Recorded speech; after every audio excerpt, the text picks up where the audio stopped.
నమస్తే. Welcome to our channel. నేను రవీంద్ర బాబు. ఈ వీడియో నాన్ పొలిటికల్ వీడియో. భారతదేశాన్ని కుదిపేస్తున్నటువంటి corporate accounting scam 15 lakh crores biggest scam in India. ఆ స్కామ్ ఎందుకు జరిగింది, ఎలా జరిగింది, దాని పంచనామా డీటెయిల్స్, తప్పు ఒప్పుల గురించి నేను ప్రస్తావించను. ఒక ప్రొఫెషనల్గా, ఒక ఎక్స్పర్ట్స్గా ఈ స్కామ్ ఇంత భారీ ఎత్తున జరిగిన నేపథ్యంలో ఇప్పుడు నాలో ఉన్న కొన్ని ప్రొఫెషనల్ యాంగిల్లో కొన్ని ప్రశ్నలు ఉన్నాయి. ఆ ప్రశ్నలకి సమాధానం మనం ముందు ఆలోచించాల్సిన అవసరం ఉంది. అంటే పెద్దలు అందరూ ఆలోచించాల్సిన అవసరం ఉంది, మళ్ళీ జరగకుండా ఉండాలంటే. అంటే ఎందుకు జరిగింది, అసలు బ్రీఫ్ ఎలా జరిగిందో చూసి, ఇంకా ఇలా జరగకుండా ఉండాలంటే నేను ఆలోచించి చెప్పే ప్రొఫెషనల్ క్వశ్చన్స్ మీరు జాగ్రత్తగా వినండి. వీడియో చివరి వరకు చూసి మీ కామెంట్ రూపంలో తెలియజేయండి. భారతదేశ స్టాక్ మార్కెట్ చరిత్రలో, హిస్టరీలో అతి పెద్ద భూకంపం సంభవించిందా అన్న విధంగా స్కామ్ జరిగింది. 1990లో, ఆ కాలంలో 90sలో దేశాన్ని ఊపేసినటువంటి హర్షద్ మెహతా స్కామ్ గుర్తుందా మీ అందరికీ? ఇప్పుడు దాన్ని మించి అన్న రేంజ్లో మరో పెను కుంభకోణం బయటపడింది అని చెప్పక తప్పదు. ప్రముఖ gold trading company Rajesh exports, దీనిపైన సెబీ ఇచ్చినటువంటి తాజా ఇంటర్మ్ ఆర్డర్, 109 పేజీల ఇంటర్మ్ ఆర్డర్ ఇప్పుడు బిజినెస్ ప్రపంచాన్ని హడలెత్తిస్తుంది అని చెప్పక తప్పదు. కేవలం పేపర్ల మీద లేని రెవెన్యూని ఉన్నట్టు చూపిస్తూ ఏకంగా 15.18 లక్షల కోట్ల రూపాయల కంటే ఎక్కువ మొత్తంలో మిస్ రిపోర్టింగ్ జరిగింది అన్న ఆరోపణలు ప్రధానంగా వినిపిస్తా ఉన్నాయి. దీనివల్ల సామాన్య ఇన్వెస్టర్స్తో పాటుగా ఎల్ఐసి, కెనరా బ్యాంక్ వంటి ప్రభుత్వ రంగ సంస్థలు డబ్బులు కూడా ఇందులో పడ్డాయి, రిస్క్లో పడ్డాయి. ఇది మనం గమనించాలా. అసలు ఈ స్కామ్ వెనక ఉన్న ఆ గాడ్ ఫాదర్ ఎవరు? ఈరోజు ఈ వీడియోలో ఈ మొత్తం వ్యవహారంపై సెబీ ఆర్డర్ లేవనెత్తినటువంటి ఈ రిపోర్ట్ మీద కొన్ని కీలకమైన ప్రశ్నలు, అంటే సామాన్య ఇన్వెస్టర్లకు జరిగిన నష్టం గురించి క్లియర్గా మాట్లాడుకునే ప్రయత్నం చేద్దాం పార్టీలకి అతీతంగా. ఈ రాజేష్ ఎక్స్పోర్ట్స్ లిమిటెడ్ అనే సంస్థ ప్రొఫైల్ మనం చూసినట్టయితే ఇది బెంగళూరు ప్రధాన కేంద్రంగా పనిచేసేటువంటి ఒక fortune 500 Indian multinational gold retailer company. ఇది బెంగళూరు బేస్లో స్టార్ట్ అయింది. ప్రపంచంలోనే అతిపెద్ద గోల్డ్ రిఫైనరీ స్విట్జర్లాండ్లోని వాల్కంబీ, వీరు దాన్ని యాన్సిలరీగా చెప్పబడుతుంది. ఇంత పెద్ద గ్లోబల్ ప్రెజెన్స్ ఉన్నటువంటి కంపెనీ పైన ఈ స్థాయిలో ఆరోపణలు రావటం భారత ఆర్థిక రంగానికి పెద్ద షాక్ అని నాకు అనిపిస్తూ ఉంది. మ్యూచువల్ ఫండ్స్ ద్వారానో, ప్రత్యక్షంగానో, లేదా ఎల్ఐసి ప్రభుత్వ బ్యాంకుల ద్వారానో, లేదా పరోక్షంగానో పెట్టుబడులు పెట్టినటువంటి కోట్ల మంది భారత ప్రజల్లో ఇవాళ అతి పెద్ద టెన్షన్ పుట్టించింది ఈ స్కామ్. ప్రభుత్వంలో ఉన్నవారికి, బ్యాంకులు, ఎల్ఐసి మేనేజ్మెంట్లకు మరియు స్టాక్ మార్కెట్ రెగ్యులేటరీ అంటే సెబీకి కూడా ఇది చాలా సీరియస్ క్వశ్చన్స్ లేవనెత్తుతా ఉంది. ఈ రాజేష్ ఎక్స్పోర్ట్స్ స్కామ్ మనం ముందు ఉంచుతున్నటువంటి కొన్ని కీలకమైన ప్రశ్నలు మీరు కూడా ఆలోచన చేయండి. నాకు అనిపించిన క్వశ్చన్స్ ఏంటంటే, ఒకటి, భారత స్టాక్ మార్కెట్ ఎంతవరకు పారదర్శకం? ఈ స్కామ్ నేపథ్యంలో వస్తున్నటువంటి ప్రశ్న. భారతదేశంలో స్టాక్ మార్కెట్లు ధర్మంగా నడుస్తున్నాయా? మార్కెట్లు పెరిగినప్పుడు బుల్స్ అంటారు, తగ్గినప్పుడు బేర్స్ అంటారు. ఈ బుల్స్ అండ్ బేర్స్ వెనకాల అదృశ్య శక్తులు ఏమైనా ఉన్నాయా? అసలు ఈ మార్కెట్ల పైన ఎవరిది ఆధిపత్యం? ఇక్కడ ఫెయిర్గా ట్రేడ్ జరుగుతుందా అన్న ప్రశ్న. నా సెకండ్ క్వశ్చన్, రాజేష్ ఎక్స్పోర్ట్స్ వెనుక ఉన్న గాడ్ ఫాదర్ ఎవరు? ఈ కంపెనీ వెనుక ఉన్నటువంటి హెవీ వెయిట్ ఎవరు? ఎన్ఎస్ వోహ్రా కమిటీ ఎప్పుడో చెప్పినట్టుగా పొలిటీషియన్, బిజినెస్, బ్యూరోక్రాట్ నెక్సెస్ అంటే అపవిత్రత బంధం దీని వెనక ఉందా? ఎవరి అండదండలు లేకుండానే ఒక కార్పొరేట్ కంపెనీ ఇంత పెద్ద ఎత్తున రెవెన్యూను ఇన్ఫ్లేట్ చేసి మిస్ రిపోర్టింగ్ చేయగలదా? నా థర్డ్ క్వశ్చన్, 4 ఏళ్లుగా ఆడిటింగ్ సిస్టమ్ ఏమైంది? 2021 మధ్య కాలం నుంచి దాదాపుగా 15.5 lakhs crores అంటే ఈ ఆదాయాన్ని చూపించారు అని చెప్పి సెబీ చెప్తా ఉంది. మరి ఇప్పటిదాకా మాన్యువల్ ఆడిటింగ్ రిపోర్ట్స్ ఏమైనా జరిగినా జరగలేదా? జరిగితే రిపోర్ట్స్ ఏమైనా? 4 ఏళ్లుగా స్టాక్ మార్కెట్ ఫైలింగ్స్ ఏం గమనించారు? ఇది లిస్టెడ్ కంపెనీ కదా, మరి పర్యవేక్షణ ఏమైంది లేదా? నా నెక్స్ట్ క్వశ్చన్, బ్యాంకుల కన్సార్టియం రుణాలు ఎలా ఇచ్చాయి? కెనరా బ్యాంక్ నాయకత్వంలోని బ్యాంకుల కూటమి కన్సార్టియం అంటారు.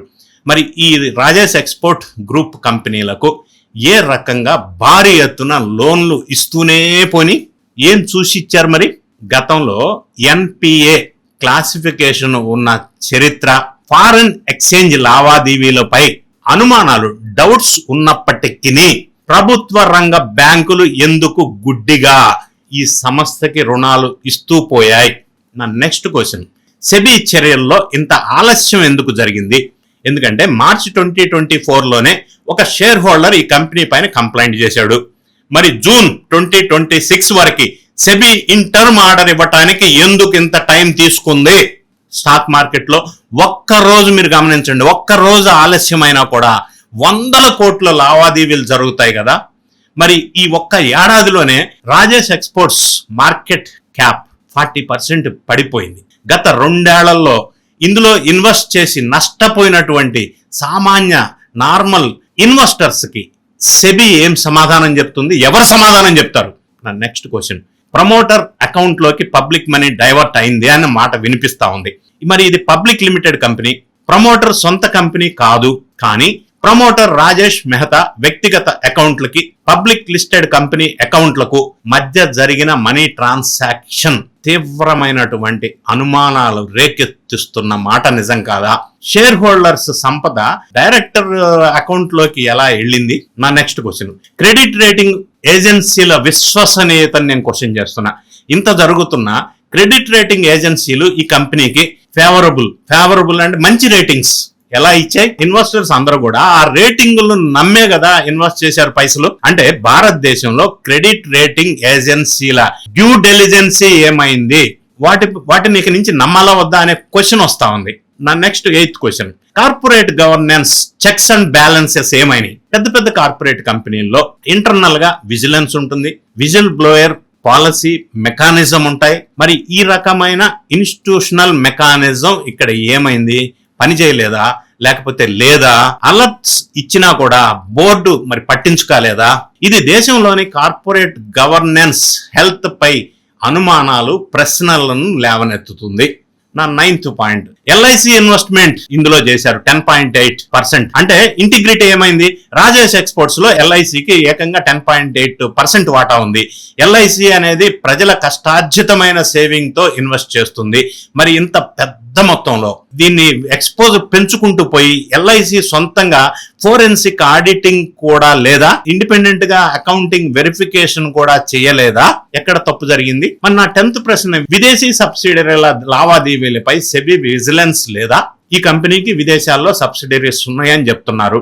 స్విట్జర్లాండ్ లాంటి దేశాల్లోనూ, ఆఫ్రికా లాంటి దాంట్లోనూ గోల్డ్ మైనింగ్ చేస్తున్నామని చెప్పి ఈ కంపెనీ చెప్పుకుంటూ వచ్చింది. అయితే కేవలం మార్కెట్ విలువను పెంచుకోవటానికి విదేశాల్లో లేనటువంటి యాక్టివిటీస్ ఉన్నట్టు, అంటే ఫాల్స్ గా వీళ్ళు రిపోర్ట్స్ సృష్టిస్తూ చెప్తూ ఉంటే సెబీ వద్ద వాటిని కనిపెట్టే ఇంటర్నేషనల్ విజిలెన్స్ మెకానిజం లేదా? నా నెక్స్ట్ 11th క్వశ్చన్, FEMA మళ్ళీ RBI గైడ్ లైన్స్ ఉల్లంఘన ఏమన్నా జరిగిందా? బంగారం ఎగుమతులు లేదా దిగుమతులు, గోల్డ్ ఇంపోర్ట్స్ అండ్ ఎక్స్పోర్ట్స్ చేసే కంపెనీ ఇది కాబట్టి ఫారిన్ ఎక్స్చేంజ్ లావాదేవీలు ఎక్కువగా ఉంటాయి ఎక్స్పోర్ట్స్ కంపెనీ కాబట్టి.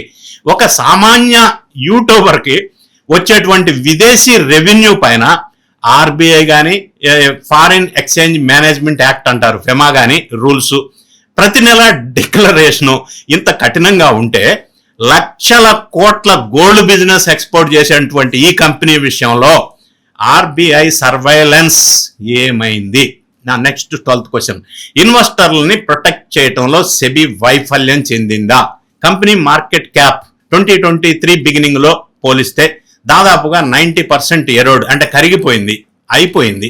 మార్చ్ 2024లోనే కంప్లైంట్ వచ్చినప్పుడు ఈ కంపెనీ మీద సెబీ వెంటనే ట్రేడింగ్ నిలిపివేయటం లేదా సర్క్యూట్ బ్రేకర్స్ లాంటి మెకానిజం వాడి రిటైల్ ఇన్వెస్టర్స్ ని ఎందుకు అలర్ట్ చేయలేదు? నా నెక్స్ట్ 13th క్వశ్చన్, నష్టపోయినటువంటి ఇన్వెస్టర్స్ పెట్టుబడి పెట్టారు, నష్టపోయారు, మరి రికవరీ అది? ఒకవేళ ఈ 15 లక్షల కోట్లు మిస్ రిపోర్టింగ్ అనేది నిజమే అయితే నష్టపోయినటువంటి సాధారణ ఇన్వెస్టర్స్కు నష్టపరిహారం ఎవరిస్తారు? మినిస్ట్రీ ఆఫ్ కార్పొరేట్ అఫైర్స్, మరి సెబీ లాంటి వ్యవస్థల వైఫల్యం వల్ల సామాన్యుడు కష్టార్జితం బూడిదలో పోసిన పన్నీరు కావాలా? నా నెక్స్ట్ 14th క్వశ్చన్, భారత కార్పొరేట్ రంగం ఎంతవరకు హెల్దీగా ఉంది అనేది డౌట్ వస్తూ ఉంది ఈ సంఘటన తర్వాత. లాభాల వేటలో కార్పొరేట్ కంపెనీలు చట్టాలను, నిబంధనలను కొంతమంది, అందరూ కాదు, ఏ మేరకు ఉల్లంఘిస్తున్నాయి? వాటిని నియంత్రించాల్సినటువంటి ఆర్బీఐ కానీ, సెబీ కానీ, బ్యాంకుల ఇన్వెస్ట్మెంట్ డెసిషన్ మేకింగ్లో ఉన్న లోపాలను ఎవరు సరిచేస్తారు? నా నెక్స్ట్ 15th క్వశ్చన్, కుంభకోణాల నుంచి మనం నేర్చుకున్న పాఠాలేంటి? ఇన్ని కుంభకోణాలు, ఇది భారీ కుంభకోణం. హర్షద్ మెహతా, కేతన్ పరేఖ్, హిడెన్బర్గ్, ఇలా వరుసగా స్కాములు వస్తూనే ఉన్నాయి. మనం గతంలో చూసాం, కంటిన్యూ అవుతూనే ఉన్నాయి. అయినా సరే మన వ్యవస్థలు పాఠాలు నేర్చుకోవటం లేదా? ఈ స్కాము వెనక ఉన్నటువంటి ఆ అదృశ్య శక్తులను శిక్షిస్తారా, లేదా ఎప్పటిలాగే కాలగర్భంలో కలిసిపోనిస్తారా? చివరికి ఎగ్జిట్ పోల్స్ మ్యానిపులేషన్ ద్వారా కూడా స్టాక్ మార్కెట్లో గందరగోళం సృష్టించారని ప్రతిపక్షాలు కూడా ఆరోపించాయి. మరి భవిష్యత్తులో ఇలాంటివి జరగవు అని గ్యారంటీ ఎవరిస్తారు అనేది నా ప్రశ్న. ఫైనల్గా నేను చెప్పదలుచుకుంది ఏంటంటే, కేవలం credit ratings, company revenue numbers, figures చూసి గుడ్డిగా, బ్లైండ్గా ఇన్వెస్ట్ చేయకూడదు. కార్పొరేట్ గవర్నెన్స్ ఇష్యూస్ వస్తున్నప్పుడు వెంటనే అలర్ట్ అవ్వాలి అనేది ఇటువంటి బిగ్గెస్ట్ కార్పొరేట్ స్కామ్ వల్ల మనం తెలుసుకోవాల్సిన, నేర్చుకోవాల్సిన, రియలైజ్ అవ్వాల్సిన అవసరం ఉంది అనేది నా అభిప్రాయం. మీరేమనుకుంటున్నారు? మీ కామెంట్ రూపంలో తప్పకుండా తెలియజేయండి. వీడియో నచ్చితే లైక్ బటన్ నొక్కండి, మీ ఫ్రెండ్స్కి షేర్ చేయండి. ఎవరు నష్టపోకుండా చూడాలి అని మీకు అనిపిస్తే ఖచ్చితంగా అందరికీ షేర్ చేయండి. ఛానల్ సబ్స్క్రైబ్ చేసుకోండి. Thank you so much for watching.